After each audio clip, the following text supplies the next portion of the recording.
त्रिप्रासा को क्या मैसेज देना है आपको?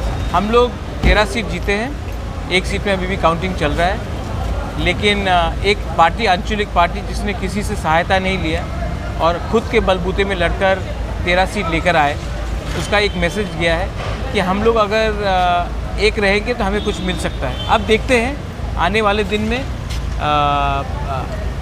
ये पार्टी जो सब लोग आंचलिक पार्टी को छोटा पार्टी बोलते थे, आज त्रिपुरा में सेकंड बिगेस्ट पार्टी हो गया है। बीजेपी नंबर 1 पार्टी है तो त्रिपुरा नंबर 2 पार्टी है, सीपीएम नंबर 3 है और कांग्रेस नंबर 4 है। तो नंबर 0 से नंबर 2 आना भी एक आसान चीज़ नहीं होता है, हमने किया है। मैं सब अपने वॉरियर्स का को थैंक यू बोलना चाहता हूँ, हम भाई बोलना चाहता हूँ, और आने वाले थोड़े दिन में हम देखेंगे कि हम कैसे अपने त्रिप्रासा का कॉन्स्टिट्यूशनल सोल्यूशन के बारे हम लोग बात करें या आने वाले दिन में क्या रणनीति हो।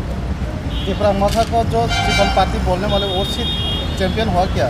इलेक्शन के टाइम बहुत लोग बोलते हैं चिकन विकॉन, लेकिन आज नंबर 2 है हम, और जिसने हमें चिकन बोला था वो खुद हार गए हैं। अब उसको इतना इम्पोर्टेंस नहीं देना चाहिए।